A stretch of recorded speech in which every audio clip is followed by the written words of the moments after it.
Hello and welcome. I am Raziel, and so today it's Monday, so it's which faction could I improve with the lore, as always. And the thing is, it's just a bit update on my videos. I will be continuing with Dystopian Age for a little bit longer because I need to read up some more stuff on Mantic yet. I will be getting into Bolt Action and talking about those games soon as well, and their models, and talking about more one-page rules. But Mantic will be coming soon after Rulai, or whatever you want to call it. But basically, it's all about the rules next month. So it'll be further discussion about that. But lore-wise, Bolt Action will not be touched because it is a historical game, and I'm less comfortable getting something actually historical wrong compared to fictional history, and I would rather not go down that route quite yet. I mean, I might do and do some World War II stuff. Depends how well Bolt Action grabs me as a game. And it'll be interesting to see. So today's faction is actually the Empire. Now, the Empire is more of a dystopian wars. So I'm going to discuss the dystopian wars bit first, then I'm going to the Wild West Exodus, and then Armored Clash, because it's all really interesting. So dystopian wars, I think their storyline is absolutely fantastic. Well, with dystopian age in general, the Empire tends to be one of the most fascinating factions. See, they have so many different choices in fleet when it comes to the Empire that each different model and part of the fleet could tell its own story. You have flying dragons, you have submarine squids, you have the normal boats and aircraft, but you also have flying cities. A story of how the command of a flying city would be different from the command of a flying dragon. I'm not saying their real names because I will just butcher them. And the submersible squid. How very different these things would be fantastic to learn about, and how the different command structures are, because they have different roles to play, obviously, and they have different tactics and styles. You'd have a far more different type of commander on the dragon than you would have in the city. And then you've got the actual politics of the Empire itself. Again, this is something well worth exploring and expanding on, because the way it works, they use the green. It probably has a better name, but I'm going to use the green as a name because one, it's short, and two, I can't always remember the other name. So the thing is, when they use the green to discuss, the leaders of the Empire to discuss, they cannot lie to each other. So we say that's the Hex that does that, because it is something the Hex does a lot. And as we know, only Burst and Carpavian can lie within this state, as in tell the truth, tell lies, not lie down. So they have this political power where all the leaders of their certain countries, and they're part of the infrastructure that they control, when they talk to each other, they're unable to lie to each other, which means there is this absolute bond of trust between each two. Some wars have happened because they refused to go into the green, or they were told they weren't allowed to go into the green because they didn't inherit their position properly. And again, this entire thing about honor and inheritance going up into the leadership of the Empire makes it for a fantastic area to explore and expand upon. And I think that would really make it really fun to read about. The Empire is probably one of my favourite dystopian age factions in general, because it is available in all three games. It's one of the few that we know is going to be in all three. The Watchers and Warrior Nations are Wild West Exodus only. Kind of the Crown and the Orders only in Wild West Exodus. So next is Wild West Exodus. Now, Wild West Exodus opens up for even more storytelling within the Empire. They are more set within the Lost World, but due to a short vignette, which is on the War Cradle website, written by Sarah Corwell, which is a fascinating read, we learn about Nakano Gozen.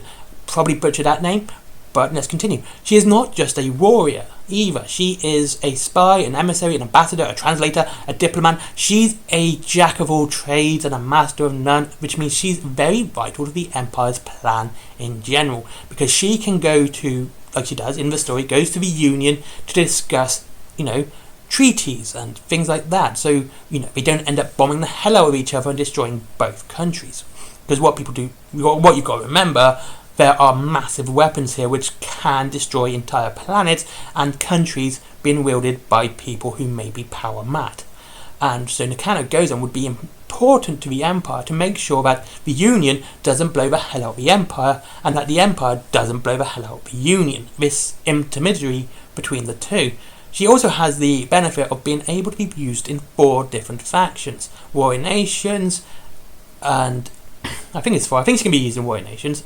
The Empire, of course, the Crown, not the Crown, Lawmen and Outlaws.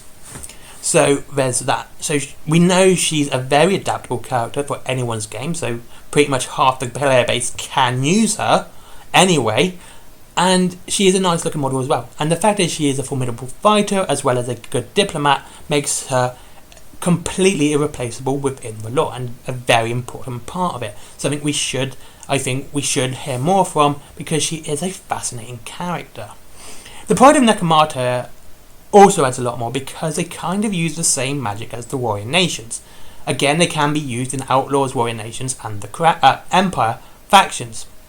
I don't believe they can be used in the Lawman faction at all. But here's the thing, they are in Lost World Exodus, which means they're in Antarctica for the most part. First thing says, how do they use the same magic as the Warrior Nations, and why does it affect the Empire so differently from the Warrior Nations? See, the Warrior Nations, when they use their magic, it tends to turn them into animals almost completely. We have a lot of werewolves there, big bear people, stuff like that. Whereas with the Empire, they're more human than they are animal. They're basically like the Thundercats compared to werewolves. And that is a really good description. But we also know it affects the animals just as much. And we see that unlike in the Warrior Nations, where it tends to be a more permanent change to the animals, it's a temporary change with the Empire. How do they control it better than, say, the Warrior Nations do? Now, the Warrior Nations do tend to use it for more than just fighting. It does seem, with the Empire, they use their magic more for improving the skills and battle sets of their fighters. And now, like I said, they are part of the Lost World Exodus, which means Antarctica, which is fantastic, and I think it's great. But unlike the Crown and Rani Namu, they are connected to the Empire, which means anything they're doing has been formally and is completely official with the Empire, so there's no plausible deniability. So kind of finding out why they're there is very interesting to know. It cannot be just spying, because they aren't Nakano Gozen, they are basically a fighting force.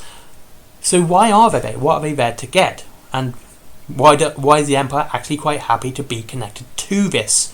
Again, interesting stuff to explore and expand upon.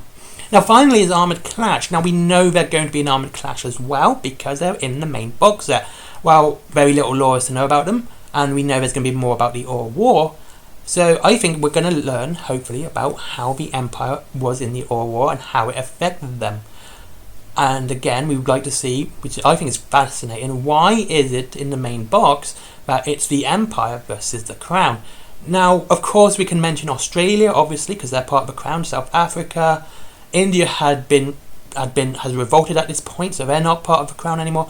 But you've got 2 different countries on each other side of the world fighting in their Armoured Clash. So what is the beef with the Crown, and how did it come to be, seeing as the Crown would have to go through the Commonwealth, the not quite the Sultanate, the Alliance and the Imperium to get to the Empire? What do the Empire have that the Crown is so desperate to have? Same with, what does the Crown have that the Empire wants so badly to go through exactly the same borders to get to the Crown? It's just something that I would think would be interesting to learn, seeing as Armoured Clash is coming, and it would be interesting to see how they expand the Empire through them. But with that bit, I have absolutely no clue. Anyway, thank you very much for watching. I hope you enjoyed this on the Empire and how to improve the Empire. I think I've actually done a video on this before, but I've got more knowledge now, so which is even better. And I hope to see you all again soon. If you want to get the Lost World Exodus models for World War Exodus, Pride of Nekomata, Gozen and Legendary Ichiko Guga, go down to Wayland Games down below. They are there. Fantastic looking models. I think they look great. And it's free delivery after £20. There is also other models and everything else. Up to 20% discount on everything else, which is not War Cradle. Forbidden Planet as well, which is comics, DVDs, merchandise, movie merchandise, comic merchandise, gaming merchandise, all that really cool geeky stuff that everyone loves. We even do some Warhammer stuff there as well. That's links down below as well. There is my merchandise, stickers, cups, travel mugs, and laptop stickers and bags and stuff like all that cool stuff. T-shirts designed by me. My comics, if you want to see Little Red Riding Hood, go ham on some Lovecraftian werewolves, cyborg werewolves. There's that one, and there's a little horror anthology as well. There's Skyforge, never forget Skyforge, give the guy a click, let's get him up in the algorithm. And finally, Patreon, because business. Bye bye.